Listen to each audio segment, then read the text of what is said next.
दिल्ली विधानसभा निवडणुकीसाठी आज मतदान पार पडणार आहे। दिल्लीतल्या 70 विधानसभेच्या जागांसाठी मतदान होतं। विशेष म्हणजे लोकसभा निवडणुकीत इंडिया आघाडीचा भाग असलेले 5 पक्ष दिल्लीमध्ये एकमेकांविरुद्ध उभे ठाकले।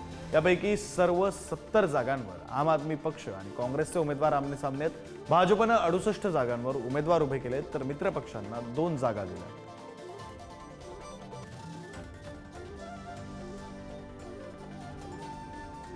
दिल्लीमधून आपल्यासोबत आपले प्रतिनिधी प्रशांत वाघये आहेत। आपण त्यांच्याशी या संदर्भात बोलूया। प्रशांत, मतदान पार पडतंय, काय नेमकं वातावरण आहे दिल्लीतलं? मतदारांमध्ये उत्साह पाहायला मिळतोय का? किती टक्के मतदान होण्याचा अंदाज हा मतदानाच्या सुरुवातीला मतदारांकडे पाहून येतोय?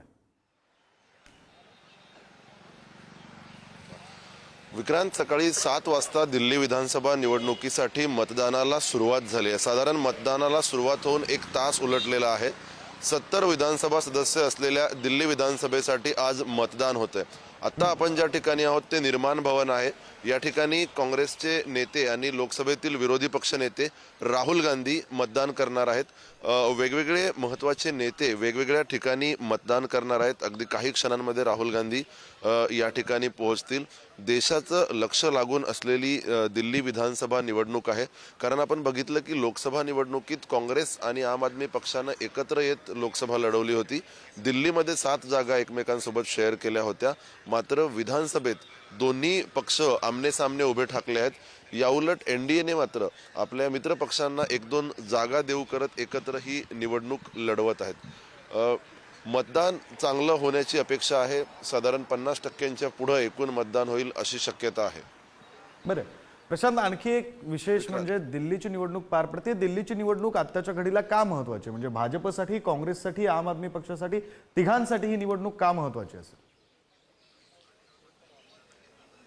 अगदी विक्रांत, ही निवडणूक तिन्ही पक्षांसाठी, तिन्ही प्रमुख पक्षांसाठी अत्यंत महत्त्वाची आहे। गेले 3 टर्म आम आदमी पक्ष दिल्ली विधानसभेमध्ये सत्तेत आहे, त्यामुळे पुन्हा एकदा सत्ता मिळवणं आम आदमी पक्षाला महत्त्वाचं आहे। देशामध्ये केवळ दिल्ली आणि पंजाब ही 2च राज्य आम आदमी पक्षाकडे आहेत, त्यामुळे दिल्लीसारखं राष्ट्रीय राजधानीचं शहर असलेलं संसद भवन किंवा इतर महत्त्वाच्या केंद्रीय संस्था जिथे आहेत ती विधानसभा पुन्हा एकदा आपल्याकडे राखणं हे आम आदमी पक्षाचं उद्दिष्ट आहे। तर शीला दीक्षित यांच्या नेतृत्वात या ठिकाणी 15 वर्ष सरकार होतं।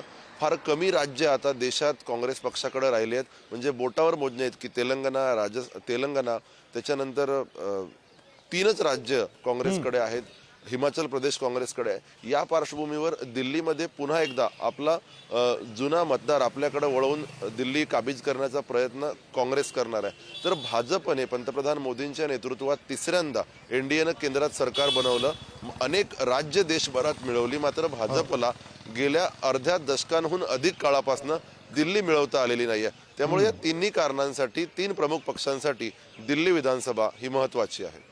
बरं, धन्यवाद प्रशांत दिलेल्या या सगळ्या सविस्तर माहितीसाठी आणि या विश्लेषणासाठी।